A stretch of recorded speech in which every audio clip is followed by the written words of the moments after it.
singkat cerita, saya nggak terlalu peduli dengan beliau gitu.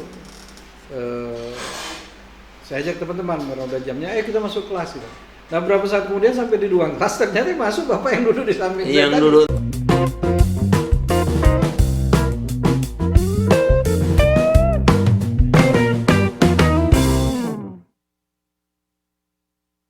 Halo Mang Cek Bicek, apa kabar? Hari ini Sersan Daeng, Serasa Sanak bersama Daeng mendapatkan tamu istimewa, Adre Indah Caniago. Assalamualaikum Bang. Waalaikumsalam. Wah, ini aku panggil Bung aja ini. Mang Cek Bicek, beliau ini adalah salah satu dosen tetap di Sipol Chandra di Muka Kota Palembang.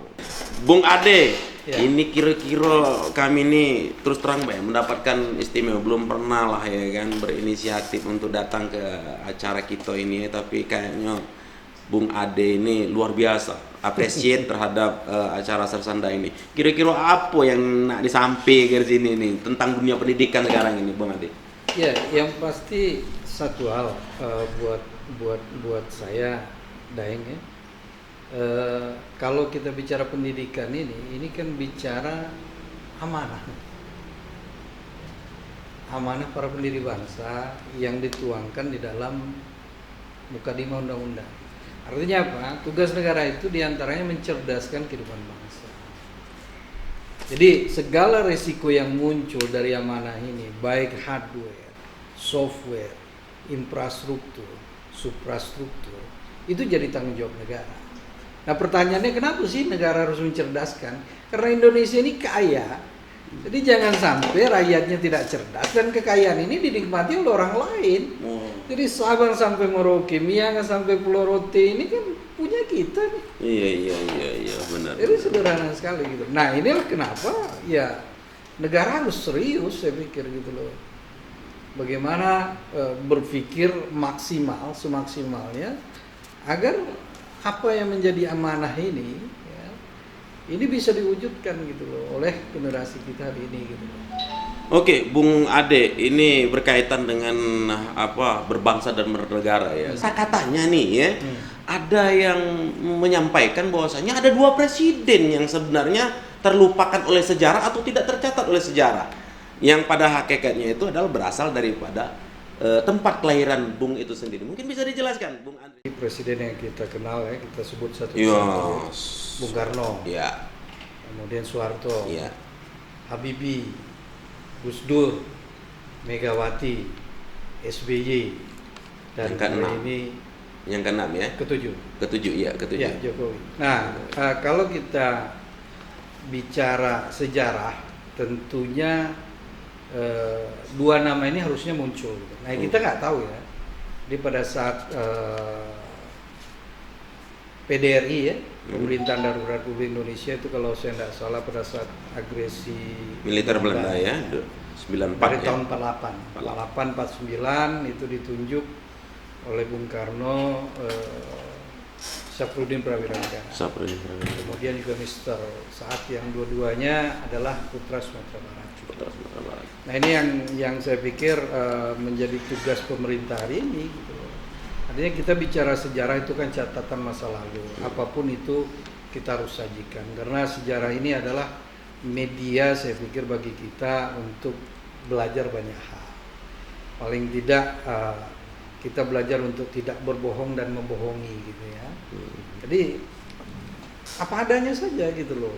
Bung Ade, ini kan Bung tercatat sebagai dosen ilmu komunikasi dan ilmu komunikasi politik. Kira-kira ada nggak ranah-ranah politik? Kenapa kok dua orang ini yang notabene harus tercatat di dalam sejarah tidak tercatat di dalam sejarah sebagai Presiden Republik Indonesia?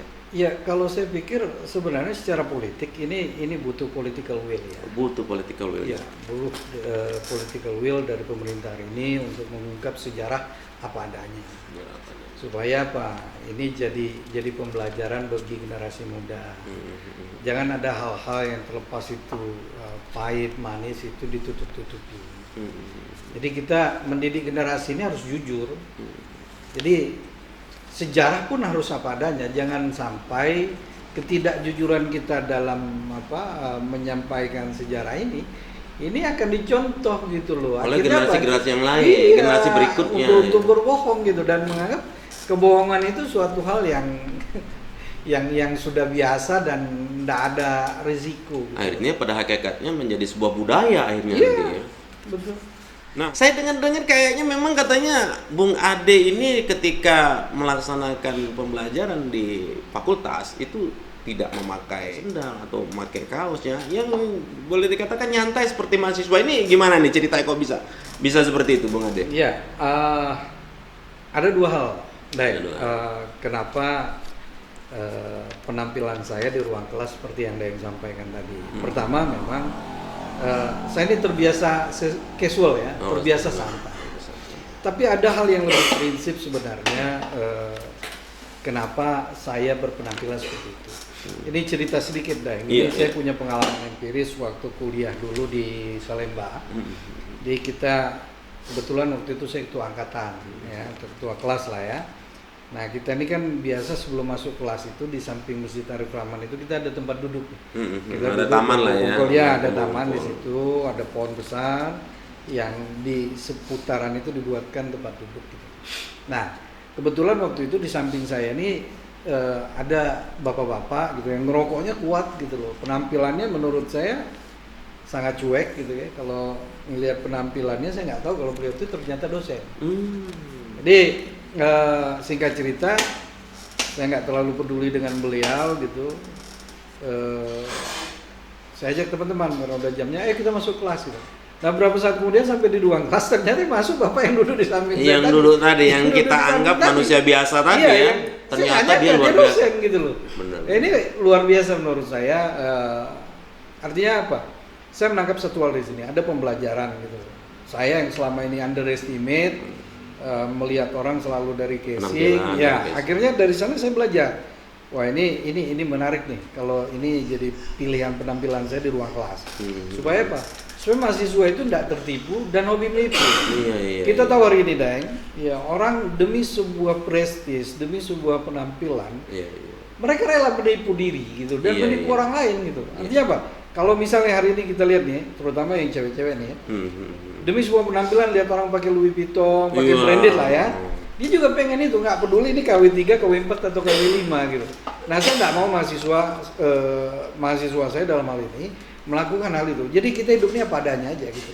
Sekolah-sekolah sekarang ini kan banyak sekali kegiatan belajar mengajar itu dengan virtual. Ya. Artinya apakah ini masuk dalam kategori seperti yang Bung Ade sampaikan tadi, dengan penampilan kamu harus pakai baju yang rapi ya kan, tapi dia nggak tahu apa pakai sendal atau pakai andok, kan kita nggak tahu ini. Nah, bagaimana Bung Andre menyikapinya dalam kacamata dunia pendidikan sekarang ini yang posisinya ya maju kena mundur kena seperti itu, Bung Ade? Ya, kalau saya sih kalau bicara virtual ini jujur sebagai dosen nggak nyaman. Nggak nyaman sama sekali. Nggak nyaman, karena tadi mata kita cukup lelah ketika dihadapkan dengan komputer. Kedua, misalnya dari sekian banyak mahasiswa itu hanya di monitor yang nggak sampai 14 in, katakan maksimal 14 in. Dan psikologisnya tentu tak bisa digantikan tatap muka langsung dan itu. Nah, saya mungkin untuk mengantisipasi hal-hal itu, saya berharap pemerintah dalam hal ini bisa melonggarkan gitu, karena mahasiswa ini kan sudah dewasa semua. Dia tahu bagaimana melakukan social distancing. Beda mungkin kalau anak-anak SD, SMP yang sampai tingkat pemahamannya masih remaja ya. Mungkin mereka masih senang main-main, berkumpul lari-larian. Kalau kita kan yang udah dewasa ini kan bisa mengendalikan lah keinginan-keinginan itu, supaya apa? Substansi dari proses pembelajaran ini lebih maksimal dibanding kalau kita daring. Kita kan nggak tahu nih, ada misalnya beberapa mahasiswa, tidak seluruh, ketika kita melakukan kuliah daring ya kan melalui Zoom misal, ada yang sambil makan, ada yang sambil nonton dan sebagainya, sehingga kita nggak bisa lihat mereka ini fokus atau tidak. Nah, ini juga harus jadi pertimbangan ya. Artinya ada pembatasan untuk anak-anak SMA mungkin yang sudah tingkat pengetahuannya, pemahamannya lebih dibanding anak SD dan SMP. Kemudian mahasiswa ini diberi ruang gitu loh, supaya apa? Supaya tadi proses pembelajaran ini maksimal. Bahkan Ya. ada beberapa informasi yang kita dapatkan bahwasanya beberapa universitas ya, ada universitas yang seperti Bung Ade sampaikan juga kena dan akhirnya mereka lockdown di sini. Nah, ini bagaimana cara menyikapinya? Ya kita kan nggak tahu nih mereka kena dari mana. Oh, begitu. Banyak kena ini kan biasa elit nih, Heeh. pimpinan di level kampus. Iya, benar. Nah, mereka ini orang-orang yang biasanya acap kali berpergian. Komunitas ya, Bukan, bepergian ya. Bepergian keluar kota. Gitu. Nah, ini yang kita nggak tahu gitu. Iya. Jadi bukan, saya belum dengar apa Informasi siswanya ya, siswa. tapi ada mungkin dari kalau itu di kelas mungkin gurunya yang sering bepergian atau memang standar COVID tidak mereka terapkan.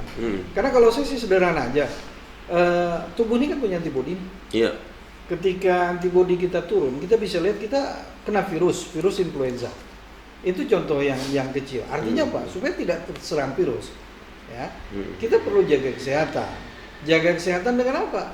Dengan istirahat yang cukup dan makan yang cukup. Ini kan kalau kita berbicara masalah pembelajaran secara virtual, artinya kan kita mentransfer sebuah ilmu di dunia pendidikan ini kan bukan hanya sekedar mentransfer ilmu, tapi juga bisa merubah karakter, merubah watak, merubah tingkah laku daripada mahasiswa atau siswa. Nah ini sebagai dosen, Bung Ade sendiri seperti apa sih yang seharusnya dilakukan? Dilema memang, Deng, karena memang kan kalau kita bicara mendidik dan mengajarnya ada dua hal yang berbeda karena filosofisnya berbeda. Pedagogik itu mendidik, andragogik itu mengajar. Nah, dua hal yang berbeda ini karena muatannya, kontennya mendidik itu lebih pada sikap, moral, mental. Nah, kalau andragogik ini kan lebih kepada knowledge-nya. Oh, knowledge. Ilmunya. Nah, memang di sekolah ini kan biasanya memberikan pendidikan itu dengan contoh. Ya. Nah ini yang juga perlu diperhitungkan atau jadi pertimbangan pemerintah hari ini karena ini nggak bisa jalan ya, proses pendidikan nggak jalan. Ya mereka di rumah hari ini ya, saya juga sebagai orang tua ini disuguhkan dengan banyaknya tugas hari ini. Iya. Masing-masing guru memberikan tugas A, B, C, D nanti dikumpulkan dan seterusnya. Dan anak saya sendiri sering bilang bosan. Dan kalau dia berdoa sholat tuh ya Allah cepatlah COVID hilang ya Allah, adeklah kangen sama kawan-kawan adik nak sekolah. Itu doanya, amin. Adek ini memang bener nian katanya nak ke Inggris sana, wih hebat nih, memang mantra aduh hebatnya Bung ini. Gimana nih Bung, kok ceritanya bisa melanjutkan S3 Ya, di yang Inggris pasti sana? saya jawab ya. Ini melanjutkan studi insya Allah. Ya, melanjutkan studi ya. Cuma kalau keluar negeri enggak. Keluar negeri dah. Kita dalam negeri aja karena kita yakin sebenarnya kalau belajar itu bukan persoalan tempat. Bukan persoalan tempat ya, tapi persoalan kesungguhan kita, keseriusan kita mengeksplor karena kan referensi banyak nih. Tinggal kita coba memahami referensi-referensi yang ada tentunya dengan banyak membaca. Karena buat saya belajar itu mudah kok sebenarnya. Yang penting kita mau ya banyak-banyak membaca. Karena ini kan perintah Al-Qur'an sebenarnya, Iqra' nih, membaca.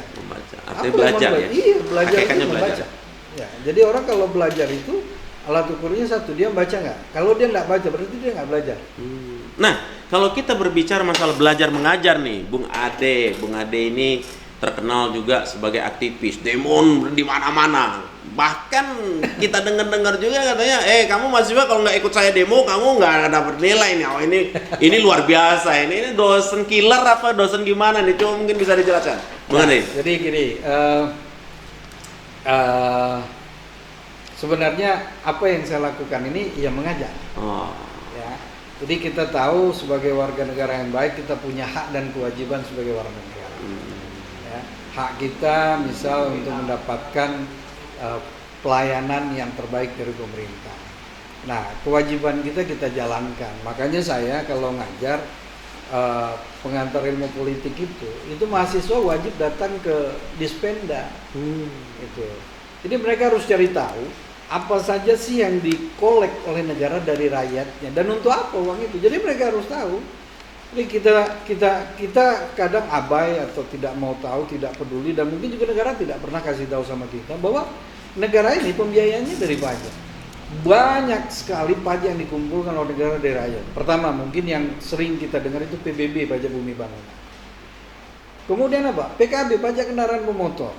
gajian kita dipotong PPh, belanja kita ada yang namanya PPN, ngerokok kita itu kena cukai itu Daeng. Jadi lampu jalan kalau kita lihat 12 jam hidup itu Daeng, itu tidak gratis, ada pajak penerangan jalan yang dikolek oleh negara. Ya kan?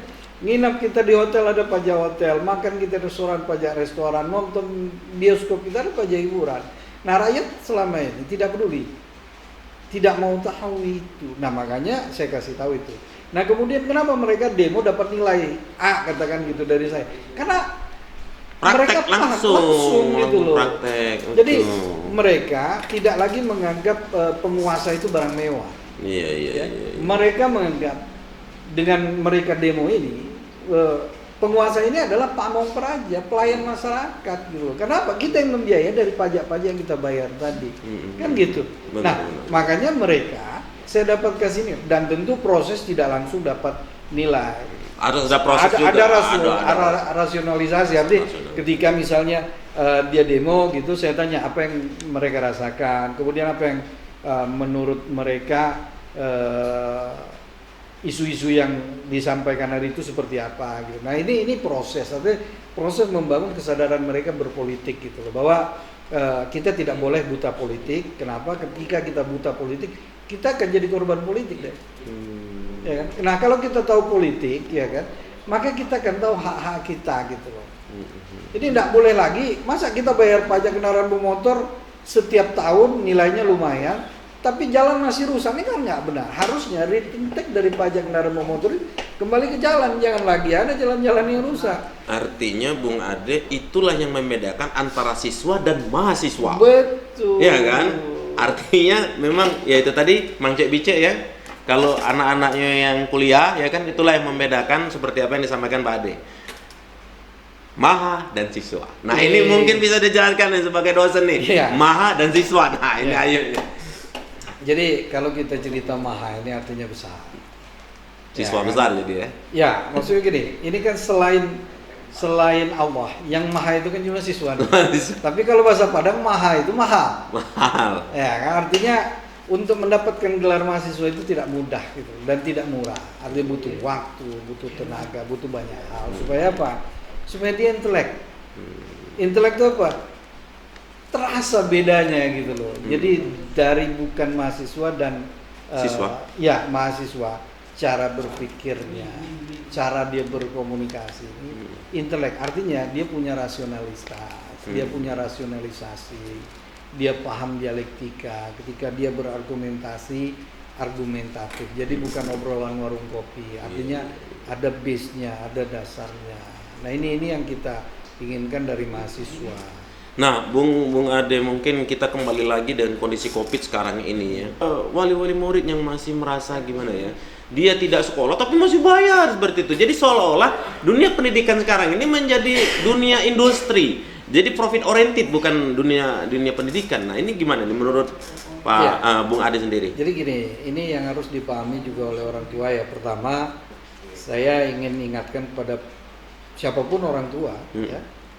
Jadi guru, jadi dosen itu enggak enak. Oh. Artinya tidak mudah ya. Anda lihat, baru beberapa bulan udah banyak yang teriak. Ya kan? Nah, jadi kalau tahu kerja guru itu, kerja dosen itu berat, ya jangan mengeluh. Kalau misalnya, ini terutama yang swasta mungkin ya. Kalau orang tua nggak bayaran, terus gurunya mau makan apa? Sementara kan ini soal teknis saja. Kita tetap melakukan aktivitas loh. Ya kan, mengoreksi, memberikan nilai. Tetap beraktivitas lah itu. Ya tetap beraktivitas, cuma mungkin teknisnya saja yang kita tidak tatap muka gitu loh. Nah, Artinya kalau proses belajar itu tetap berlangsung. tetap berlangsung gitu. Nah, kalau nggak dibayar terus gurunya.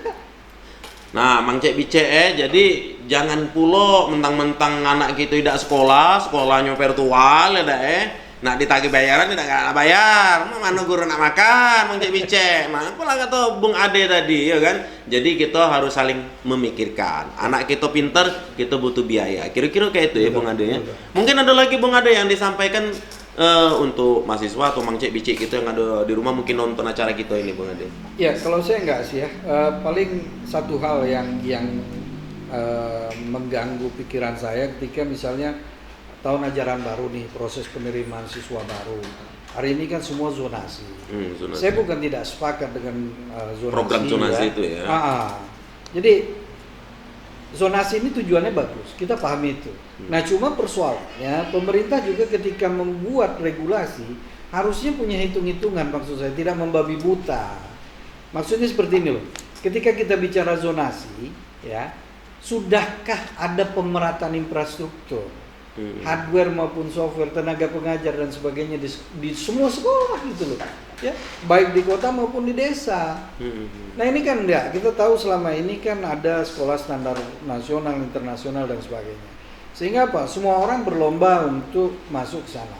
Nah dengan sistem zonasi ini ya, kita ngajari masyarakat kita untuk korup, untuk berbuat curang. Yang terjadi kan seperti ini, fakta di lapangan banyak orang untuk masuk ke sekolah unggulan ini rela ngurus pindah kartu keluarga, nyari keluarganya yang terdekat atau numpang. Ini kan akhirnya nggak mendidik kita ini. Nah makanya sebelum ini diterapkan, maksud saya perlu kajian mendalam ya, supaya tadi apa yang dibuat ini tidak sia-sia. Jadi perlu dihitung, maksud saya, diratakan dulu nih ya fasilitas di semua sekolah ya, baik di kota maupun di desa. Lah bayangkan aja kalau di kota aja, di Palembang aja masih banyak yang timpang, yang jomplang, bagaimana yang di daerah sana yang jauh dari pusat ibu kota ini. Jadi pemerintah maksud saya harus cerdas ya, dan harus peka. Jadi jangan peka, jadi nggak ada huruf K di belakang. Peka sama peka agak beda tipis ya? Beda tipis, cuma kita takutnya gitu loh. Ini peka, ini banyak nih suara-suara banyak gitu loh. Nah akhirnya mereka nggak peka gitu loh. Peka yang dia pakai itu pura-pura nggak dengar. Nggak sadar ya. Iya. Masyarakat sudah memberikan kontribusi Betul, pemikiran, mereka tapi digaji untuk itu. kayak nggak mendengar gitu. Nah mungkin yang mau saya sela tadi, Bung Ade, apakah sistem pemerintahan kita ini tidak on the right man on the right job? Artinya orang yang harusnya menjabat itu sebenarnya tidak berdasarkan daripada keilmuannya. Nah ini mungkin ada yang lebih luwes lagi tata bahasa yang disampaikan oleh dosen ilmu politik. Sih nggak melihat seperti itu ya. Saya meyakini mereka hari ini yang duduk di kabinet itu orang-orang terbaik semua ya. Nah cuma mungkin soal kepekaan aja nih yang nggak dipakai nih. Jadi soal kepekaan dan kita melihatnya akhirnya mereka tidak peka dan lebih peka gitu loh. Harusnya lebih peka kan. Nah, ini lebih peka gitu. Nah itu satu. Kedua kan kita tahu nih kalau baca referensi kan, untuk melihat goal kita ini apakah sudah tercapai apa belum, kan perlu yang namanya evaluasi. Nah saya melihat dalam konteks ini lemah gitu. Kenapa saya katakan lemah? Kalau ada evaluasi tentu ada tindak lanjut. Kan gitu logikanya nih. Benar. Nah karena nggak ada tindak lanjut kan kita bisa berasumsi, mengeneralisir, wah ini nggak ada evaluasi nih. Mudah-mudahan aja ya pembicaraan kita ini, obrolan kita ini didengar oleh petinggi-petinggi, terutama di dunia pendidikan. Ya kan? Harapan kita adalah bagaimana kita bisa untuk memberikan kontribusi pemikiran yang kan? konstruktif ya kan, dan ke depan kita mudah-mudahan bangsa ini jauh lebih baik lagi. Amin. Terima kasih banyak ini Bung Ade, waktu dan kesempatannya udah datang di program Sersan Daeng. Mudah-mudahan kita berjumpa dengan episode yang berbeda, dengan topik-topik yang berbeda. Mang Cek Bicek, itulah tadi kami wawancara khusus nih dengan Ade Intra Candiago, dosen ilmu komunikasi politik Tisipol Chandra Muga, Kota Palembang. Kita ikuti acara Sersan Daeng berikutnya dimanapun, kapanpun, nanti dengan suasana yang berbeda. Assalamualaikum warahmatullahi wabarakatuh.